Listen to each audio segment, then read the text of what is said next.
Di lapangan sepak bola di pedesaan Afrika, seorang anak laki-laki menggunakan bola untuk mengubah takdirnya.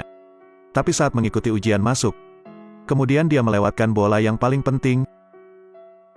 Hanya itu yang kamu punya. Ini bukan kekuatannya yang sebenarnya. Karena dia belum pernah memakai sepatu kets sebelumnya. Jadi dia tidak terbiasa. Sehingga saat dia melepas sepatunya, tidak ada penjaga gawang yang bisa menangkap bolanya. Cerita ini diadaptasi dari kisah nyata. Jika Anda tidak bisa menebak siapa itu, kemudian terus mencari petunjuk. Nama anak laki-laki itu adalah Bando. Dia mencintai sepak bola seperti anak laki-laki lainnya.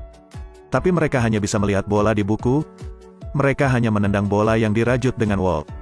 Meski dalam kondisi sulit, mereka tetap sangat bahagia. Terik matahari, Bando dan adiknya menarik gerobak kayu ke pasar untuk berjualan. Setiap 5 km, menarik gerobak kayu, hanya ditukar dengan $8. Ketika mereka punya cukup uang, mereka pergi ke pasar untuk membeli bola sungguhan. Tapi di pedesaan Afrika, tidak ada yang menjual bola asli. Jadi Bando pergi ke toko jahit, berharap bisa membuat bola kulit. Ini adalah pekerjaan manual. Tapi membuat baju dan membuat bola adalah dua hal yang berbeda. Toko jahitmu payah. Keluar. Mereka pergi ke semua toko. Tapi Anda tidak bisa membeli bola sungguhan. Apalagi menjadi pemain sepak bola terkenal. Kamu pengrajin yang buruk. Suatu hari, Bando sedang mengumpulkan kayu bakar. Sebuah mobil sekelompok relawan lewat. Ada seorang dokter muda yang cantik. Dia mengeluarkan sebuah bola. Meski terlihat agak tua, itu adalah bola kulit asli. Bagi Bando, dia seperti bidadari dari langit. Bola tua ini bercat kuning, anak-anak kampung sangat ingin segera membawanya keluar untuk dimainkan. Mereka tidak pernah mengira akan menendang bola sungguhan seperti ini. Saat mereka sedang bersenang-senang, kemudian Bando menendang balon dan memukul kepala pandai besi. Yang lebih buruk adalah besi berasap itu jatuh di rerumputan. Rumah di dekatnya terbakar. Bando hampir menghancurkan semua harta penduduk desa. Bando tahu bahwa dia tidak bisa memberi kompensasi, dan dipukuli oleh ayahnya. Jadi dia membawa bola keluar desa, ke kota untuk bersembunyi. Ayahmu akan membunuhmu.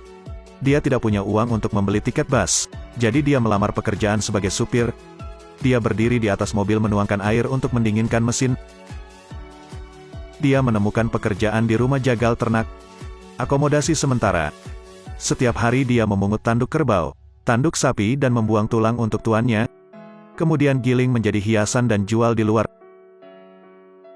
Anda tidak bisa mencuci tangan di sini, karena buang-buang waktu. Saat Bando selesai mencuci tangannya, nasinya sudah habis. Dia harus terus bekerja dengan perut kosong. Untungnya, Bouba meninggalkan nasi untuknya. Dia merawat Bando dengan baik. Tanpa dia, mungkin tidak akan ada Bando di masa depan. Hidup itu sulit, tapi Bando tidak menyerah pada sepak bola. Dia menghabiskan waktu luangnya bermain sepak bola. Meski tubuhnya kecil, levelnya jauh lebih baik dari yang lain. Penampilan Bando yang luar biasa ditemukan oleh Pak Behir. Ketika dia hendak naik untuk berbicara dengannya, dia melarikan diri.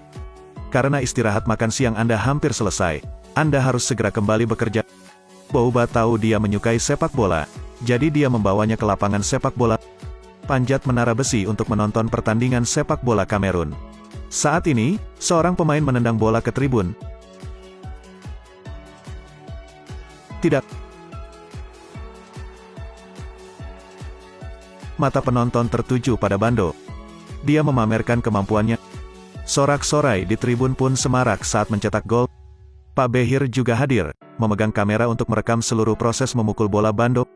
Kali ini, dia tidak melewatkan kesempatan lagi. Dia mengundang Bando dan Bouba ke mobilnya. Maka untuk pertama kalinya Bando memakai sepatu olahraga, berkesempatan mengikuti audisi tim. Meski hanya tim kecil, tapi dia juga harus lulus banyak ujian. Namun, di momen genting tersebut, Bando mematahkan bola. Apakah ini kekuatanmu? Tapi ini bukan level Bando yang sebenarnya. Karena dia tidak pernah memakai sepatu kets, dia tidak terbiasa. Sehingga saat dia melepas sepatunya, tidak ada penjaga gawang yang bisa menangkap bolanya. Di tim ini, Bando bukan hanya yang termuda tapi juga yang terpendek. Rekan setimnya yang lain iri dengan bakat sepak bolanya, yang tidak pernah mengakui usahanya, bahkan mengejeknya karena palsu.